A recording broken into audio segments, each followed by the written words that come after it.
ഇപ്പം നമ്മൾ മുത്താറി എന്നൊക്കെ പറയും, നമ്മൾ കുഞ്ഞു വാവകൾക്കൊക്കെ കൊടുക്കാറില്ലേ, ഇപ്പൊ നമ്മൾ കുറുക്കിയൊക്കെ കൊടുക്കാറുള്ള ഒന്നാണ് മുത്താറി. അപ്പൊ ഈ ഒരു മുത്താറിപ്പൊടിയാണ് കേട്ടോ ഇവിടെ എടുത്തിട്ടുള്ളത്. മുത്താറിയിലാണെങ്കിലും ധാരാളം അയണും കാൽസ്യം ഒക്കെ അടങ്ങിയിട്ടുള്ള ഒന്നാണ്. കാരണം കുട്ടികളെ സംബന്ധിച്ചിടത്തോളം അവർക്ക് നല്ലൊരു ഹെൽത്തി ആയിട്ടുള്ള ഒരു ഫുഡാണ് നമ്മളെ ഈ ഒരു മുത്താറി. അപ്പൊ ഇനി മുത്താറി ഇല്ലെങ്കിൽ വിഷമിക്കൊന്നും വേണ്ട കേട്ടോ. ഇപ്പൊ നമ്മളെ വീട്ടിലുള്ള ഒന്നെങ്കിൽ നമുക്ക് ഈ ഒരു ഗോതമ്പ് പൊടി ഉണ്ടല്ലോ, അപ്പൊ അതും ധാന്യങ്ങൾ എന്തെങ്കിലും ഒരു ധാന്യങ്ങൾ എടുത്താൽ മതി കേട്ടോ.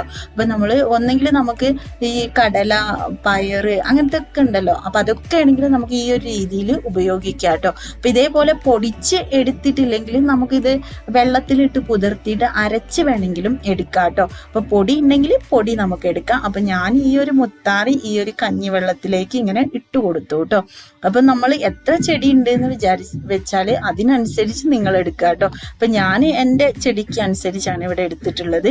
ഒരു കപ്പ്, ചെറിയൊരു കപ്പ് മുത്താറി എടുത്തിട്ടുണ്ട്. അപ്പൊ അതിലേക്ക് ഇതായി ഒരു വലിയൊരു കപ്പ് കഞ്ഞിവെള്ളത്തിലേക്കാണ് ഇത് മിക്സ് ചെയ്യുന്നത് കേട്ടോ. അപ്പൊ മുത്താറി നമുക്കൊന്ന് ഈ ഒരു കഞ്ഞിവെള്ളമായിട്ട് മിക്സ് ചെയ്ത് കിട്ടാൻ കുറച്ചൊരു ബുദ്ധിമുട്ടുണ്ടായിരിക്കും. അപ്പൊ ഞാനിത് സാവധാനം ഒന്ന് മിക്സ് ചെയ്തെടുക്കുകയാണ് കേട്ടോ.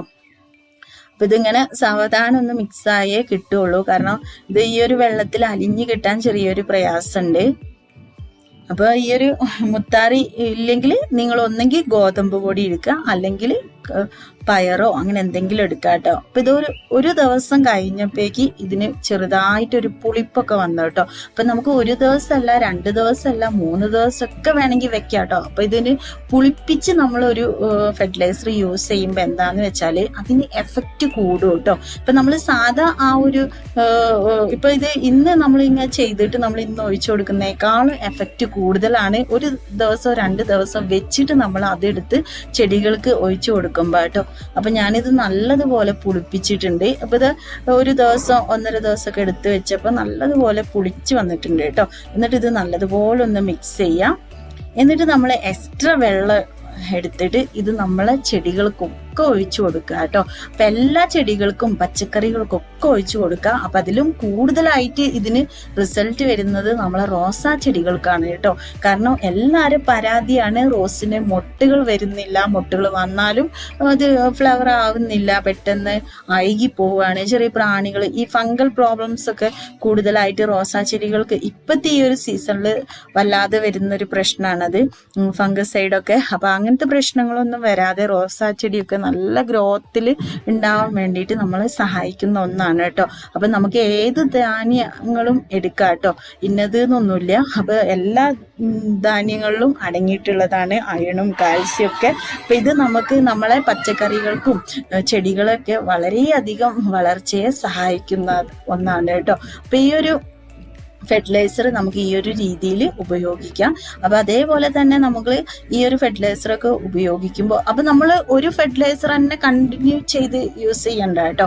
കാരണം ഞാൻ ഒരുപാട് ഫെർട്ടിലൈസർ ഈ ഒരു വീഡിയോയിൽ കാണിക്കുന്നുണ്ട്. എല്ലാം നമുക്ക് മാറി മാറി നമുക്ക് ചെടികൾക്ക് പറ്റുന്നതാണ്. കാരണം എല്ലാത്തിലും നമുക്ക് പൊട്ടാഷ്യം, കാൽസ്യം, അയൺ, നൈട്രജൻ ഇവയൊക്കെ കൂടുതൽ അംശം അടങ്ങിയിട്ടുള്ളത് കൊണ്ട് നമുക്ക് യാതൊരു ദോഷവും. പിന്നെ നമ്മൾ ഏതൊരു ചെടിക്കാണെങ്കിലും പച്ചക്കറിക്കാണെങ്കിലും നമ്മൾ ഫെർട്ടിലൈസർ ആണെങ്കിലും സ്ലെറിൻ ആണെങ്കിലും നമ്മൾ ഉപയോഗിക്കുന്ന സമയത്ത് നമ്മൾ എക്സ്ട്രാ വെള്ളം ഒഴിച്ച് ഡൈല്യൂട്ട് ചെയ്തതിന് ശേഷം മാത്രമായിരിക്കണം നമ്മൾ ചെടികൾക്കാണെങ്കിലും പച്ചക്കറികൾക്കാണെങ്കിലും ഉപയോഗിക്കേണ്ടത്.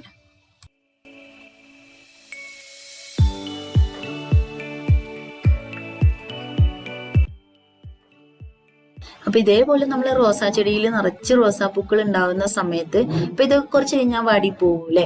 അപ്പൊ ആ വാടി പോകുന്ന സമയത്ത് നമ്മൾ എന്ത് ചെയ്യണം എന്ന് വെച്ചാല് നമ്മൾ ഈ ഒരു റോസാ പൂ അവിടുന്ന് കട്ട് ചെയ്ത് മാറ്റുക കേട്ടോ. ആ ഉണങ്ങി നിൽക്കുന്ന ഫ്ലവർ അവിടുന്ന് കട്ട് ചെയ്ത് മാറ്റുക. അതേപോലെ പിന്നെ ലീഫൊക്കെ ആണെങ്കിലും ഉണങ്ങി നിൽക്കുന്ന ലീഫോ അതേപോലെ കമ്പൊക്കെ ഉണ്ടെങ്കിൽ അതൊക്കെ നമ്മൾ കട്ട് ചെയ്ത് മാറ്റുക കേട്ടോ. അപ്പൊ അങ്ങനെ ചെയ്യണത് എന്തിനാന്ന് വെച്ചാല് എന്നാൽ മാത്രമേ ഉള്ളൂ അടുത്ത പുതിയ തളിരില വന്ന് നിറച്ച് പൂമുട്ടുകൾ നിറയുള്ളൂ കേട്ടോ. അപ്പൊ ഈ ഒരു കാര്യങ്ങളൊക്കെ ശ്രദ്ധിക്കുക. അപ്പൊ അതേപോലെ തന്നെ ഇടയ്ക്ക് നമ്മൾ ഈ ഒരു ചെടിയിൽ പ്രാണികളോ ശല്യങ്ങളോ ഒന്നും ഉണ്ടാവാതിരിക്കാനും നമുക്ക് മഞ്ഞൾ വെള്ളം ഉണ്ടല്ലോ, അത് നമുക്ക് സ്പ്രേ ചെയ്ത് കൊടുക്കുന്നത് നല്ലതാണ് കേട്ടോ. അപ്പൊ ഞാൻ ഈ ഒരു റോസിന്റെ വീഡിയോ ഞാൻ ഓൾറെഡി 2-3 ചെയ്തിട്ടുണ്ട്. അപ്പൊ അതിൽ ഞാൻ ഡീറ്റെയിൽ ആയിട്ട് റോസിനെ പറ്റിയൊക്കെ പറയുന്നുണ്ട് കേട്ടോ. അപ്പൊ ആ ഒരു വീഡിയോ കണ്ടിട്ടില്ലെങ്കിൽ അതിന്റെ ലിങ്ക് ഞാൻ ഡിസ്ക്രിപ്ഷൻ ബോക്സിലും എന്റെ സ്ക്രീനിലൊക്കെ ഇടുന്നുണ്ട്. ഒന്ന് പോയി കണ്ടോളൂ കേട്ടോ. അപ്പൊ ഇന്നത്തെ വീഡിയോ നിങ്ങൾക്ക് എല്ലാവർക്കും ഇഷ്ടപ്പെട്ടിട്ടുണ്ടായിരിക്കുന്നു വിചാരിക്കുന്നു കേട്ടോ. അപ്പൊ തീർച്ചയായിട്ടും നിങ്ങളെ ഫീഡ്ബാക്ക് ഒക്കെ അറിയിക്കുക. അപ്പൊ നിങ്ങൾ ഇഷ്ടപ്പെട്ടിട്ടുണ്ടെങ്കിൽ നിങ്ങളെ ഫ്രണ്ട്സുകൾക്കൊക്കെ ഒന്ന് ഷെയർ ചെയ്ത് കൊടുക്കുക. അപ്പൊ മറക്കണ്ട, ഒരു ലൈക്കൊക്കെ അടിച്ചോളൂ കേട്ടോ. അപ്പൊ എത്രയും പെട്ടെന്ന് നല്ലൊരു വീഡിയോ ആയിട്ട് അടുത്ത ദിവസം വരുന്നതായിരിക്കും. Thank you for watching.